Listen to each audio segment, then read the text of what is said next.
Hi everyone, I hope you're having a productive day so far. So I wanted to start a new series on my channel where I document my monetization journey on YouTube. So at the moment, I think I'm at 116 subscribers and 3 videos. I read that the requirements for monetization on YouTube are 3,000 watch hours and 500 subscribers. It was 1,000 subscribers and 4,000 watch hours for a good while, but recently when I checked my requirements on YouTube Studio for my channel, that was the requirements that I saw. This series should have started with my first video, but I'm just going to go through my first 3 videos and I want to show the improvements that I made to slowly get better at this YouTube thing and kind of kickstart the momentum. So we're just going to go through to my YouTube channel. I'm just going to talk through everything, my mindset behind everything, why I did this, why I decided not to do this, my channel. And here you can see I posted my first video 3 weeks ago. So I posted this video in here. I'll just mute it. So this is my first YouTube video. I decided to make my first video about my first YouTube video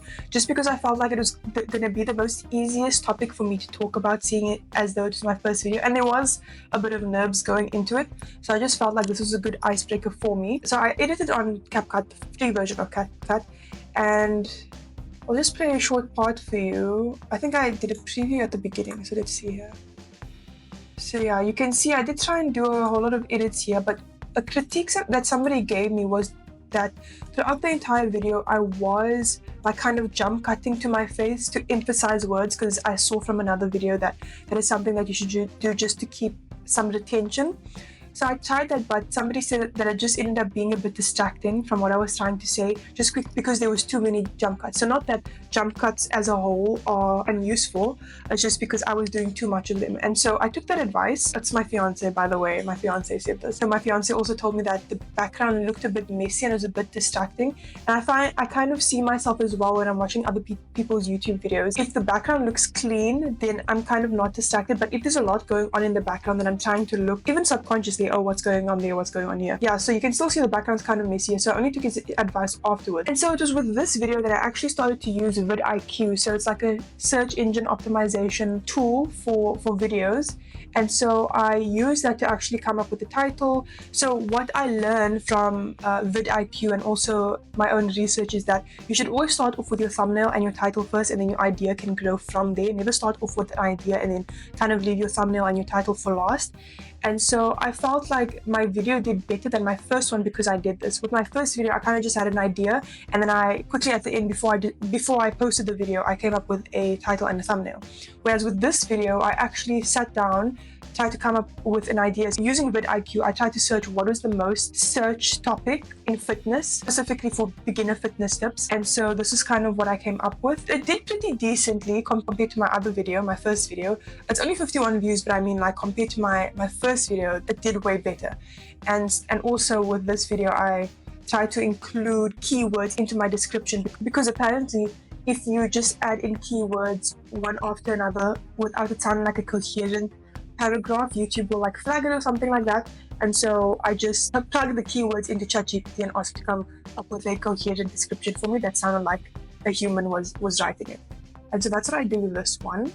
And then for my most recent video, which is my third video, this I kind of tried to do a whole lot of things differently, and it actually did really well. You can see compared to these two videos, I 42 views, 51 views, and then 340 views, which isn't a lot for the average YouTuber, but I mean, for my progression from my first video to my third video, I feel like I did pretty well over there.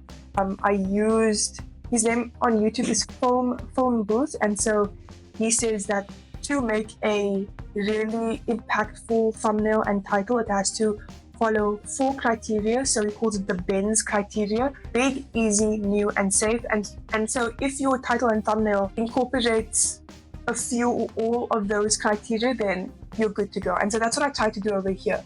Big being the 90%. It's a big claim. And I tried to incorporate the easy by saying that this is all it takes, as if it's only a couple of steps that you need to follow for you to actually get ahead of 90% of people. New is, I didn't come up with anything for new. Like I said, only a couple of criteria or all of them if you can.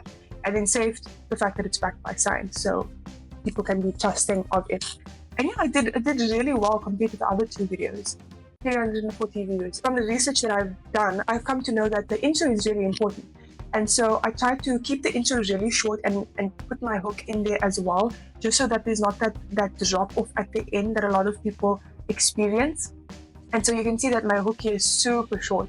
And even with naming these titles, something that I learned from Film Booth is not writing out exactly what the chapter is about. So kind of alluding to what it's about, but not necessarily giving the payout right away. And so I did that, and I did some storytelling in the beginning as well. Storytelling is another hook that I learned about, and so I did that over there. So with all of these 3 points, I tried to do that. And then also incorporating the end screen, which I never did in my first video.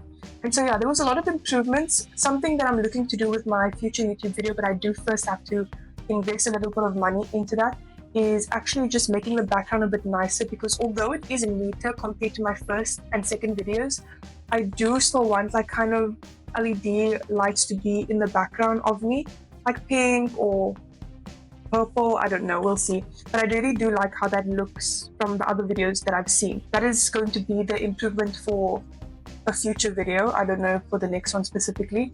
And also just keeping my messaging more concise, because especially with my second one where I'm talking about gym tips, really all over the place. Yeah, I don't know if anybody, I feel like this video will be more valuable to people once I actually start gaining some traction and gaining more subscribers. But as of right now, my subscriber count is 117 subscribers. I thought it was 116.